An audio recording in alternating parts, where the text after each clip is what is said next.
맡겨주신 경작지에서 싸우는 성도 제목입니다. 여러분, 교보생명 혹시 아십니까? 광화문에 있는 교보생명. 이 교보생명은요, 종로 1가 광화문에 1958년도에 설립이 됐습니다.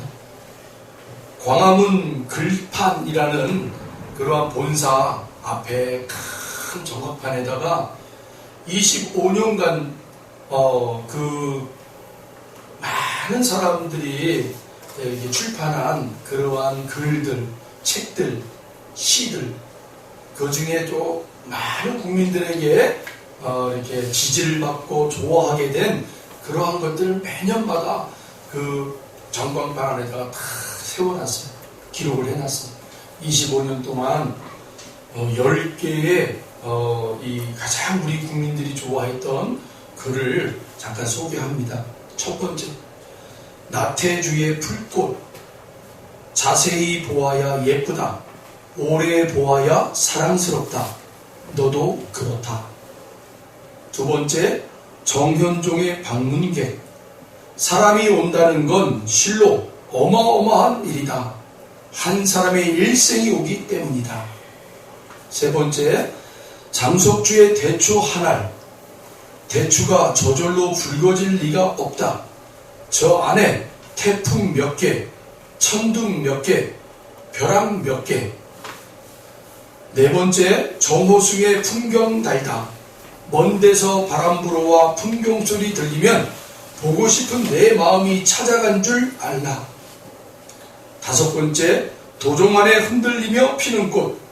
흔들리지 않고 피는 꽃이 어디 있으랴. 그 어떤 아름다운 꽃들도 다 흔들리며 피었나니. 여섯 번째, 일본의 할머니 시인 시바다 도요에 약해지지 마. 있잖아, 힘들다고 한숨 짓지 마. 햇살과 바람은 한쪽 편만 들지 않아. 너도 약해지지 마. 일곱 번째, 김규동의 해는 기울고. 가는 데까지 가거라. 가다 막히면 앉아서 쉬거라. 쉬다 보면 새로운 길이 보이리. 여덟 번째, 한민복의 40번째 봄. 꽃피기 전 봄. 산처럼 꽃핀 봄. 산처럼 누군가의 가슴 울렁여 보았으면. 아홉 번째, 고운의 길. 길이 없으면 길을 만들며 간다. 여기서부터 희망이다. 마지막 열 번째, 미국의 시인 메리 올리버의 휘파람 부는 사람. 이 우주가 우리에게 준 두 가지 선물. 사랑하는 힘과 질문하는 능력.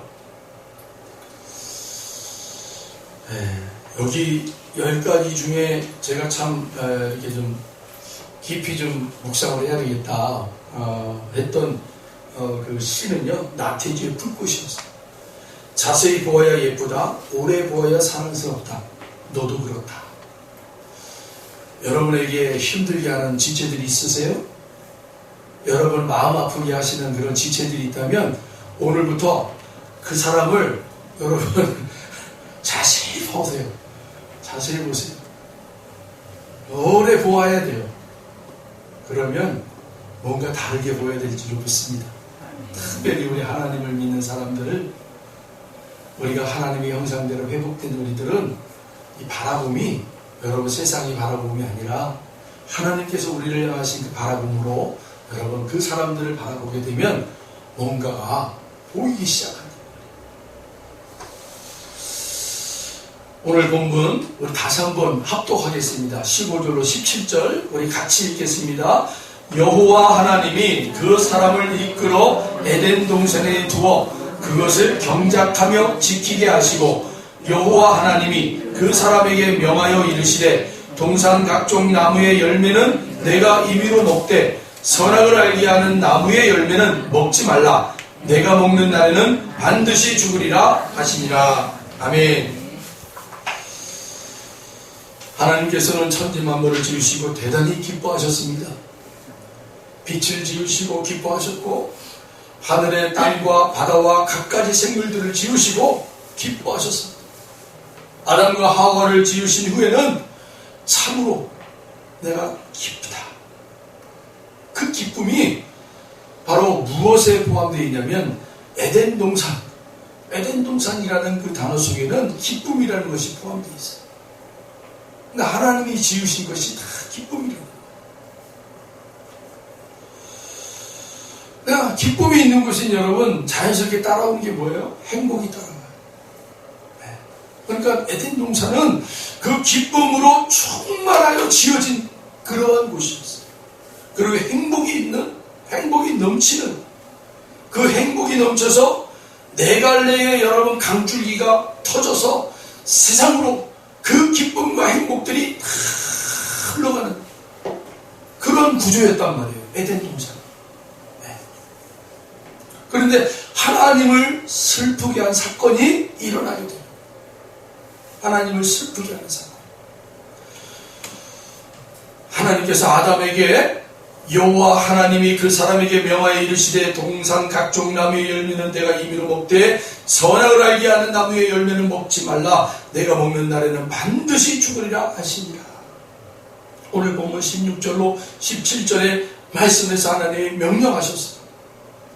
그런데 아담과 하와가 선악을 알게 하는 나무의 열매를 따먹음으로 아담의 후손으로 태어난 모든 인류에게 죽음의 그림자가 그리워집니다. 선악과는 스스로 주인이 되게 하는 과실인 거예요. 선하다라는 것은 좋다는 의미예요. 악하다라는 말은 나쁘다라는 말. 선악과를 따먹으면 좋다와 나쁘다를 자기가 결정한다는 거예요. 자기가.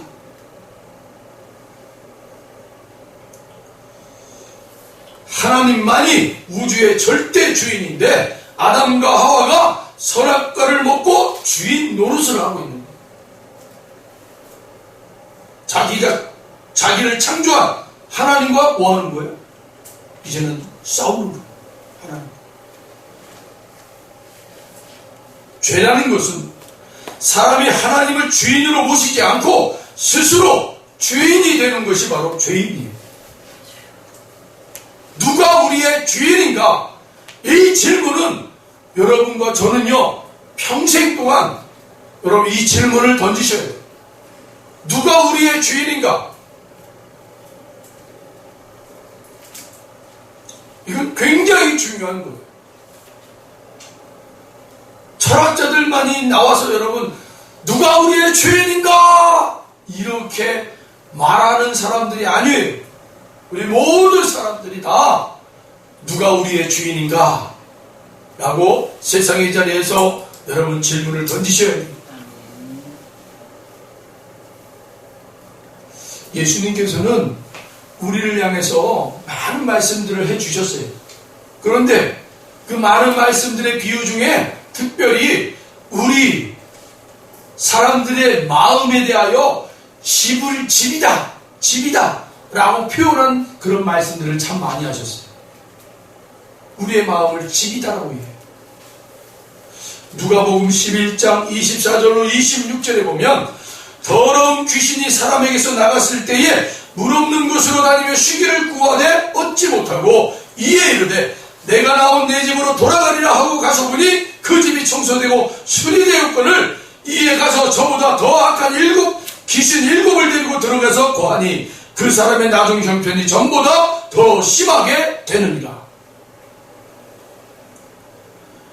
이 빈집은 우리 한 사람의 개인일 수가 있어요.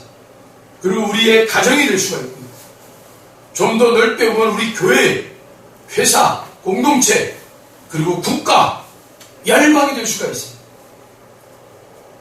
기껏 우리는 열심히 청소하고 정리했는데 그리고 그걸로 끝. 그러면 안 된다는 거예요. 여러분도 마찬가지잖아요. 우리 교회가 지금 많이 정리가 되고 있어요. 이 정리된 자리에다가 또다시 마구잡이로 막 쌓아놓으면 되겠어요? 정리됐으면 그 정리된 것을 잘 보관하고 유지할 수 있도록 그렇게 우리가 노력을 해야 돼요.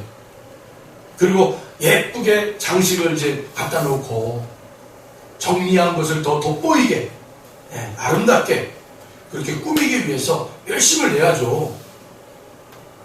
비워두면 안 돼요. 네. 그러면 어느 순간 이상한 것들 하나씩 제가 지금 저 책상을 아주 눈에 거슬려요. 저도. 네. 저 책상이 너무 눈에 거슬리고 의자도 이제는 막 눈에 거슬리는 게 너무 커서 그래서 저 안으로 집어넣어야겠다. 네.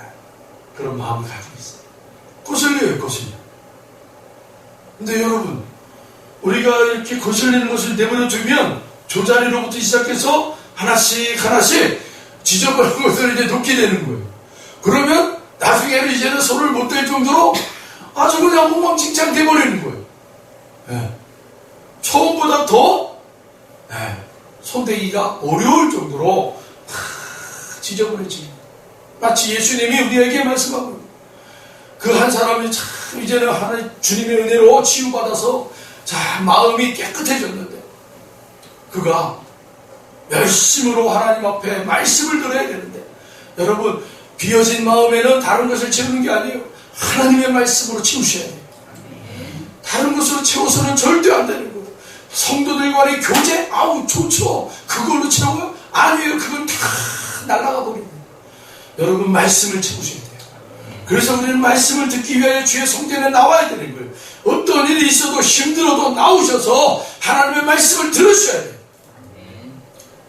그래야 우리의 심령에 하나님의 말씀이 채워지고, 지금은 그 하나님의 말씀이 우리 심령 가운데 채워져도 아무런 우리가 못 느끼는 그런 상황인다 할지라도, 여러분, 그 하나님의 말씀이 뭐라고 그랬어요? 살아있다고 그랬잖아요. 능력의 말씀이라고 그랬잖아요. 그 하나님의 말씀이 우리 심령 가운데 다 채워지고 자리 잡고 있으면, 악한 세력이 우리에게 다 시험 올 때, 악한 세력이 우리에게 도전해 올 때 이 말씀이 발동한다니까요. 내 영이 그 말씀에 반응한답니다. 네. 이게 하나님이 우리에게 조치해 주신 놀라운 은혜예요. 여러분 전쟁에 이렇게 참여하는 군인들이, 여러분 적군들이 탱크로 밀고 막 오고 막 오게 되면 우리가 감당이 못하잖아요. 그러니까 어떻게 해요? 그 바닥에다가 땅에다가 부비틀에 쥐에 막 설치해 놓잖아요. 그러면 그 경계를 이 군인 두세 사람이 경계를 서도요 안전해요. 안전하단 말이에요. 왜요? 안전장치가 되어 있기 때문이에요. 우리가 6.25 동란 때 여러분 그렇게 삽시간에 저 북한의 공산당이 남쪽으로 내려올 수 있었던 게 뭐예요? 부비트랩이나 이런 것들이 제대로 매설이 안 돼 있었던 거예요. 그냥 철조망으로 이렇게 경계만 세워놓고 군인들이 그냥 소총 들고 이렇게 있었던 거예요. 그러니까 탱크가 들어오니까 이건 뭐 감당이 안 되는 거예요. 그냥 30간에 그냥 순식간에 그냥 쳐들어 내려오는 거예요. 그거를 경험한 우리 나라가 어떻게 하는 거예요? 이게 다 물리쳐가지고 이제는 그 383 경계 앞쪽으로 부비트랩과 지뢰를 어마어마하게 깔아놓은 거예요. 네. 세계 어느 나라에도 이 지뢰가 매설되어 있는 게요, 당국자들도 몰라요. 어디에 얼마만큼 깔려 있는지. 그래서 수색대원들이 맨날 하늘에 가서 뭐예요? 지뢰 찾는 거예요. 지뢰 띠리띠리띠리 하면서 거기서 사고가 나는 거예요. 그래서 발목이 다치고 죽고 막 이러는 일들이 벌어졌단 말이에요. 그런 수고와 그러한 위험을 무릅쓰고 매설된 지뢰들을 다 찾아가지고 표시를 해놓는 거예요. 아, 요 지역에 요만큼의 지뢰가 있다. 여기에는 이만큼 지뢰가 있다. 이런 걸 다 이제 표시해서 다 우리 군인들이 정보를 가지고 있는 거죠. 여기는 취약하니까 여기다 더 매설하자. 이제는 유엔에서 이 지뢰를 어느 정도까지만 이 매설을 해라. 이런 규정이 있어요. 그래서 그 이상 넘어가면 제재를 받아요. 어쨌든 간에 여러분, 우리가 안전장치를 해놓으면 두세 사람이면 지킨단 말입니다. 아무리 탱크가 50대 100대가 몰려와도 지킨단 말이에요. 그러면 이제 후방에서 지원군이 도착하면 이제 막아내는 거예요. 여러분, 하나님께서 우리에게 이 안전장치를 허락해 주신 게 바로 말씀이에요. 말씀. 예기치 못한 사건이 벌어질 때 이 능력의 말씀이 발동이 되는 거예요. 그 차이가 여러분 얼마나 큰지 몰라요. 그 차이가.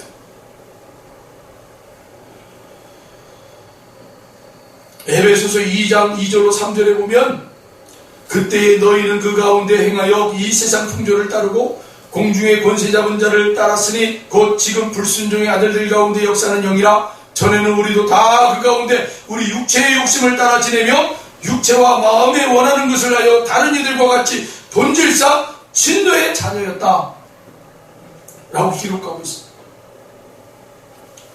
마귀가 주인이 되면 하나님을 거역하고 불순종하는 삶을 살게 되는 거예요. 또 육체의 욕심을 따라 죄를 지으며 자기 마음대로 살게 돼요.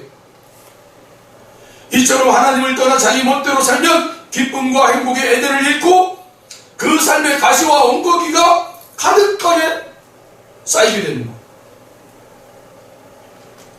창세기 3장 17절로 19절에 아담에게 이르시되 내가 내 아내의 말을 듣고 내가 내게 먹지 말라 한 나무의 열매를 먹을신즉 땅은 너로 말미암아 저주를 받고 너는 내 평생에 수고하여야 그 소산을 먹으리라.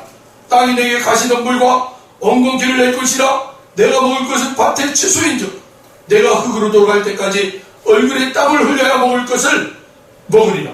내가 그것이 취하심을 이었습니다. 너는 흙이니 흙으로 돌아갈 것이니라 하시니라. 사람이 선악과를 먹은 후에 삶의 저주가 다가왔을 뿐 아니라 영이 죽어서 하나님과의 소통이 단절이 되는 거예요. 하나님과 단절된 인간은 결코 행복할 수가 없는 거예요.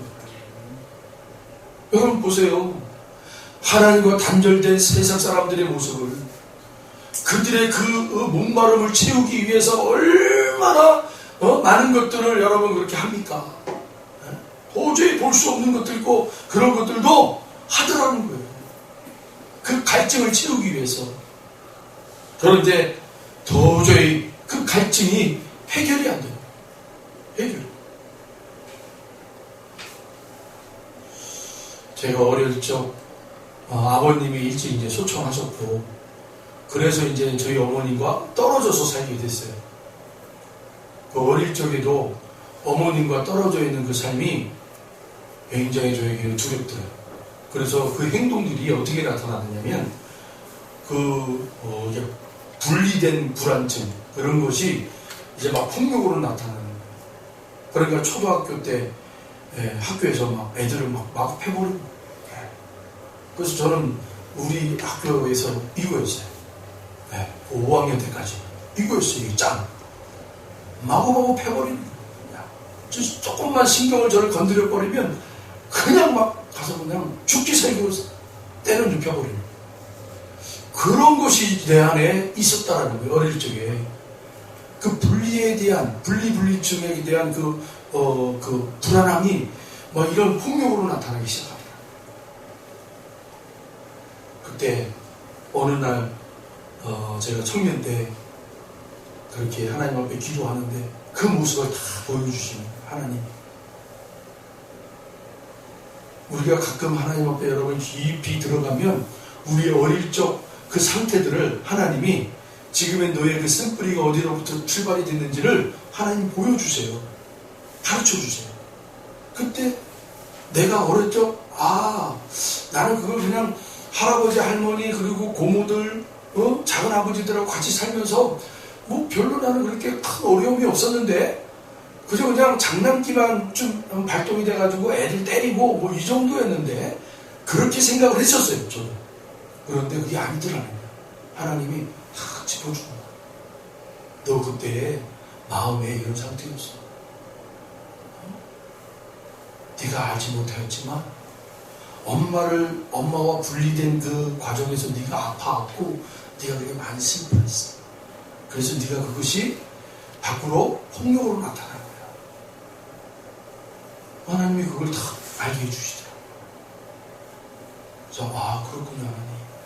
저에게 그런 쓴뿌리가 있었는데 하나님 이 쓴뿌리를 뽑아주세요. 그때부터 하나님 그 쓴뿌리를 뽑아주세요. 하고 하나님 앞에 계속 매달리면서 그 쓴뿌리를 제거하기 위해서 하나님과 씨름했다. 그날이 참 떠오르더라고요. 하나님과 우리가 분리가 됐다고 한번 생각해 보세요. 그보다 더 큰 여러분 불안감이 있는 거예요. 우리 안에. 우리는 그걸 인식을 못할 뿐이에요.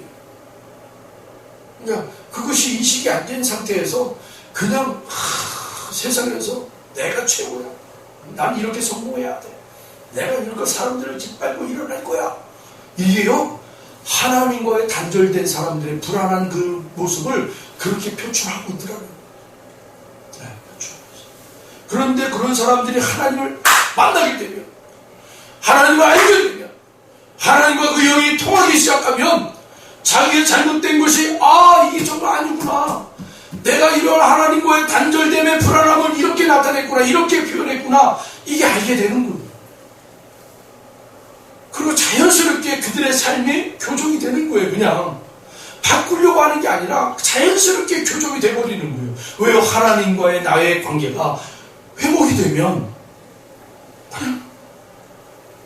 그 하나님과 단절됨으로 나타나는 불안한 것들의 잘못된 행동들이 그냥 교정이 되더라는 거예요. 네.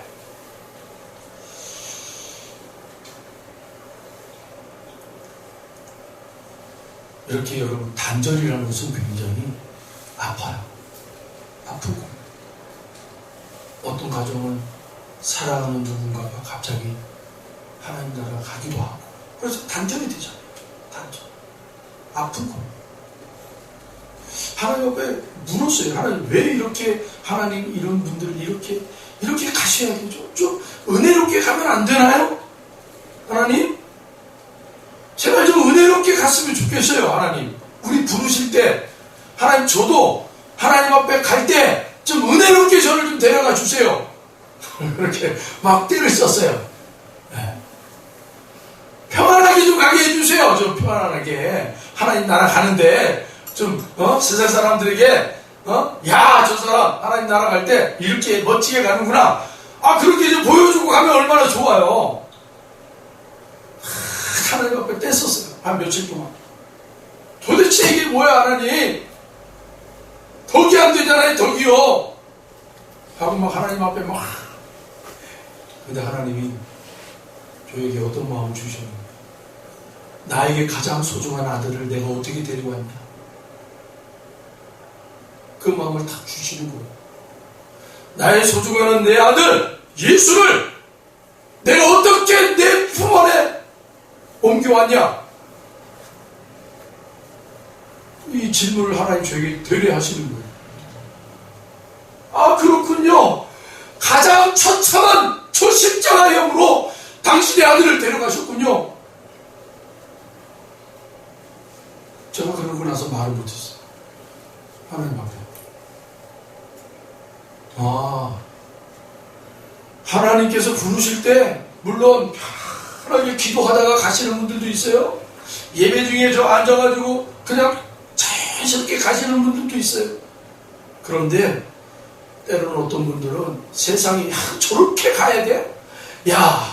이런 예수 너희도 하나님 믿는다면서 하나님 믿는 자들이 왜 이렇게 가야 돼? 그럴 정도로 아주 처참하게 가는 분들이 있어요. 그때 그 해답을 저에게 하나님 주셨어요. 그 해답. 내 아들 예수를 어떻게 내가 내 품에 안았냐? 저 십자가 아니냐? 그 당시에 가장 처참하고 그 당시에 가장 사람들에게 증오의 대상이었던 저 십자가 처형으로 내 아들을 죽였지 않냐? 내 품 안으로 데려갔지 않냐?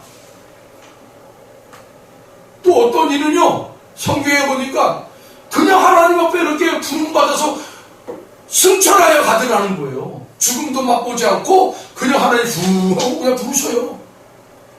어떤 사람들은요, 십자가에 거꾸로 매달려서 하나님이 데려가시기도 하고요. 어떤 사람은요, 불가마를 타고 하나님 앞에 그냥 올라가기도 하고요. 하나님 앞에 가는 게 다양하더라고요. 우리의 이 이성이라는 것, 하나님 앞에 가는 거는 이렇게 가는 거야. 이거 여러분 내려놓으세요. 생명은 하나님의 주권이에요. 하나님 어떻게 데려가시든 그건 하나님의 주관이에요. 그러면서 하나님 저에게 주신 것, 내 사랑하는 자녀다. 내 사랑하는 자녀야. 내가 그 자녀를 어떻게 데려가든지, 어떤 방법으로 데려가든지, 그는 내 사랑하는 자녀야. 그 마음을 다 주시는 거예요. 그렇군요. 그들이 하나님 앞에 어떻게 가든지, 어떤 방법으로 데려가시든지, 그들을 하나님의 사랑하는 자녀였군요.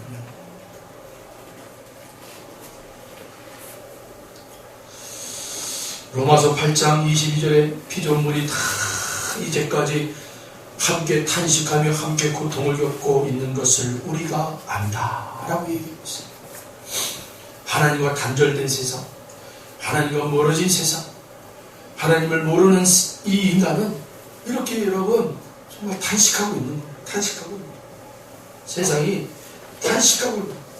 폭풍이 몰아치고 해일이 몰아치고 지진이 나고 이 모든 것들이 여러분 이 만물이 하나님 앞에 탄식하고 있는 장면이에요. 이러한 하나님의 탄식하는 백성들과 창조물들을 향하여 하나님이 예비하신 구원의 길이 있으니 바로 그거는 예수 그리스도라. 할렐루야. 하나님께서 창세전에 이미 창세기 3장 15절에 내가 너로 여자와 원수가 되게 하고 내 원수도 여자의 후손과 원수가 되게 하리니 여자의 후손은 내 머리를 상하게 할 것이요 너는 그의 발꿈치를 상하게 할 것이니라. 하나님께서 예수에 대한 구원을 이미 약속하시고 그 말씀대로 여러분 성취하시는 거예요. 그래서 여러분 우리에게 주신 말씀은 이미 하나님이 성취된 것을 이 역사 가운데 드러내기 위하여 우리 한 사람 한 사람들에게 믿음을 주신 거예요. 그 하나님의 말씀, 언약의 말씀이 이 역사의 자리에서 성취되고 있어, 성취되고 드러나고 있음을 누구들에게 보게 하고 누구들에게 알게 하기 위해서요. 믿음의 성도들에게 알게 하기 위해서 믿음 가지고 여러분의 삶의 자리에서 언약의 말씀들이 성취되고 있음을 여러분 바라보시기를 축원합니다. 로마서 5장 18절에 그런즉 한 범죄로 많은 사람이 정죄에 이른 것 같이 한 의로운 행위로 말미암아 많은 사람이 의롭다 하심을 받아 생명에 이르게 하느니라. 아담이 범죄하여 온 세상의 죄가 만무하여 퍼져나갔지만 예수 그리스도로 말미암아 그 죄인들을 다 구원하기 이루시기 원하신다는 거예요. 오직 예수밖에 없는 구원의 길은 오직 예수예요. 예수를 영접했다면, 예수를 나의 구주로 고백했다면 그들의 삶의 자리에 하나님이 구원의 역사를 열어가고 있단 말이에요.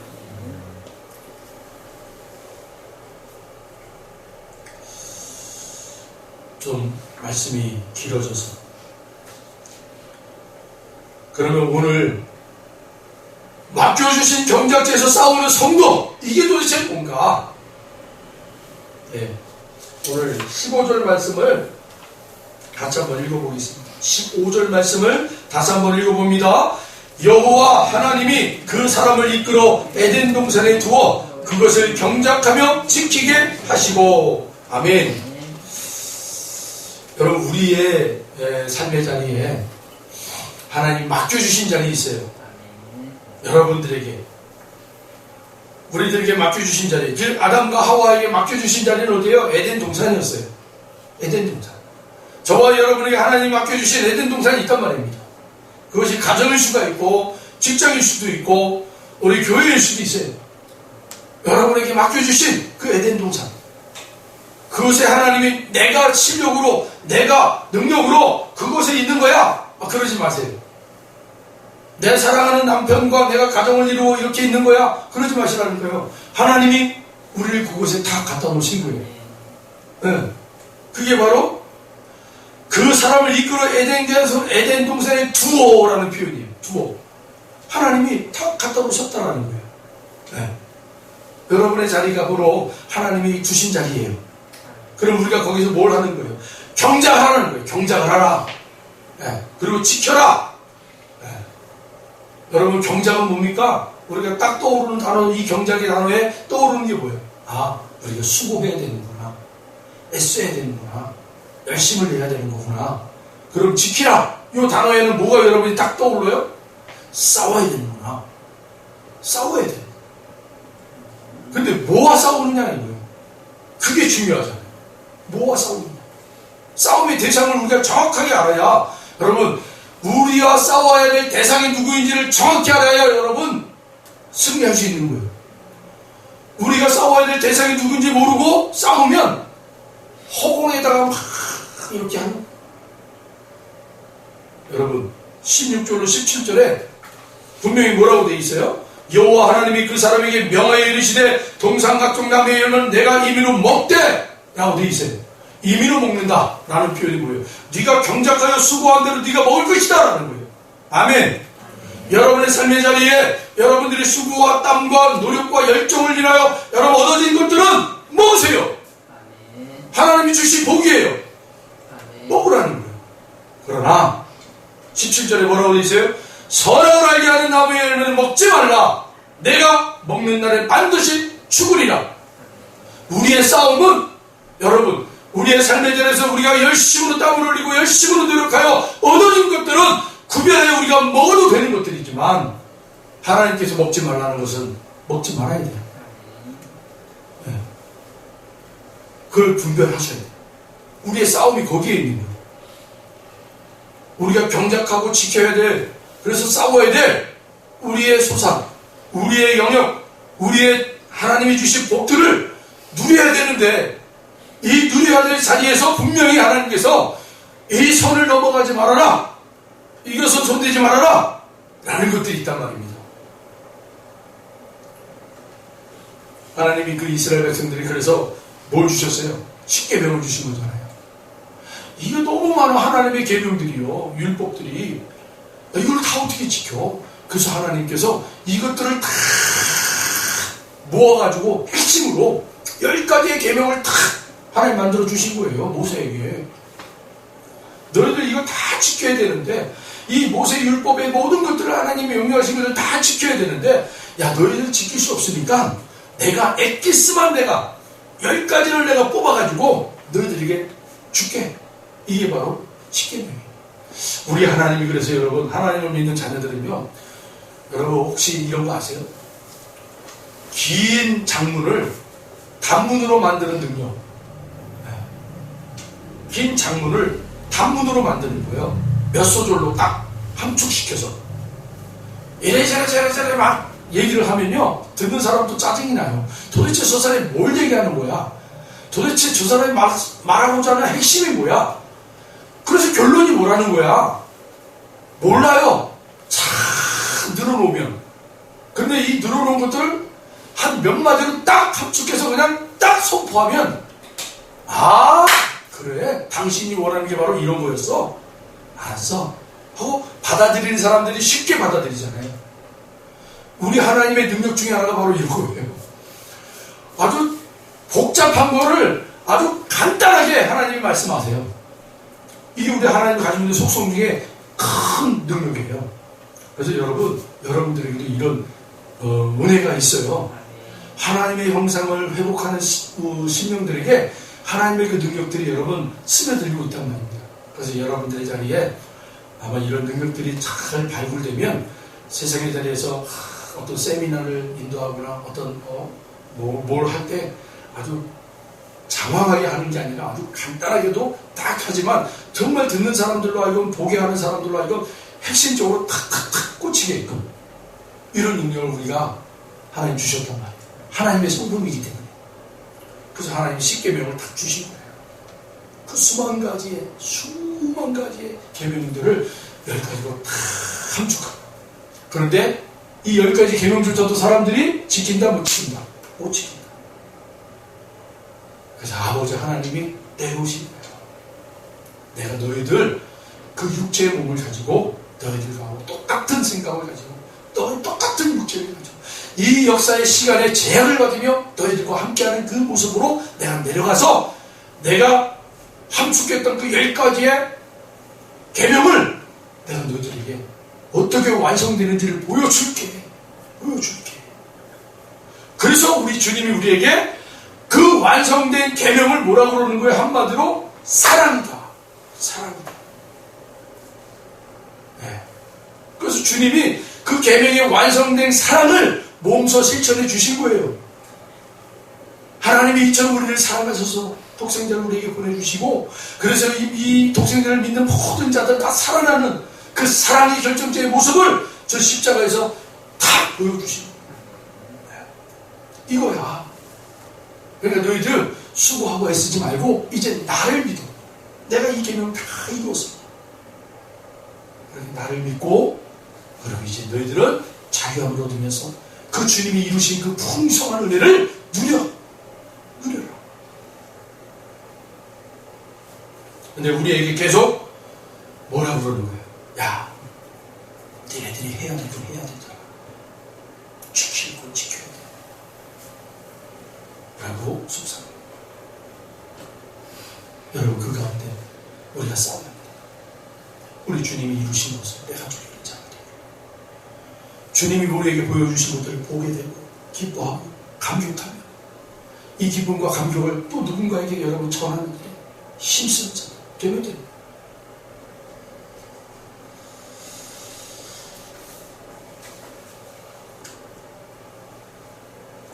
요한 3서 1장 2절에 사랑하는 자여 내 영혼이 잘됨같이 내가 범사에 잘되고 강건하기를 내가 강구하노라.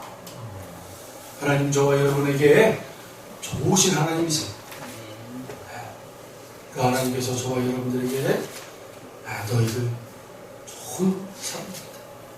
강건하기를. 여러분 혹시 기다리는 법을 배워라 라는 글이 있는데 요걸 끝으로 읽고 마치겠습니다. 한계에 부딪혔다고 해서 너무 상심해 있지 마라.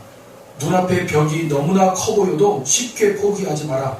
지연은 거절이 아니며 당신의 계획보다 조금 늦어진다고 해서 그것이 신의 거절을 뜻하는 것은 아니다. 당신의 생각보다 늦어지는 만큼 당신의 기대보다 더 큰 열매를 맺게 될 것이고 꿈을 이루는 과정에서 여러분도 많은 벽에 부딪힐 것이다. 하지만 명심하라. 벽은 여러분을 멈추려고 있는 것이 아니며 벽은 여러분이 그 꿈을 얼마나 이루고 싶어하는지 일깨워주려고 있는 것이니 벽은 여러분이 아니라 그 꿈을 진정으로 원하지 않는 사람들을 막기 위해서 있는 것이다. 여러분 앞에 벽이 있습니까? 우리들 교회에 벽이 있습니까? 여러분 가정에 벽이 있습니까? 여러분 그 벽은 우리의 꿈을 막기 위해서 있는 것이 아니라 우리의 꿈을 더욱더 풍성하게 하기 위해 있는 것이고 그 벽은 꿈도 꾸지 않는 자들을 막아내기 위해서 걸러내기 위해서 있는 거랍니다. 오늘 저와 여러분이 주님 안에서 잘 싸우셔서 우리 안에 있는 주님이 우리에게 놓여져 있는 그 벽들이 정말 왜 주님이 우리에게 이런 것들을 주셨는가? 우리의 꿈을, 우리의 그 소망을 좌절시키기 위해서 주신 것이 아니라 우리의 꿈을 더욱더 풍성하게 하기 위해서, 더욱더 하나님의 큰 위대한 꿈을 꿀 수 있게 하기 위해서 여러분 그러한 벽들을 우리에게 허락하셨다고 믿으시기 바랍니다. 그래서 끙끙 대시면서라도 참 돌격해 나갔어요. 부셔버렸어요. 반드시 하나님께서 우리에게 큰 은혜를 부어주실 줄로 믿습니다. 기도하겠습니다. 하나님 감사합니다. 우리에게 허락하신 주님의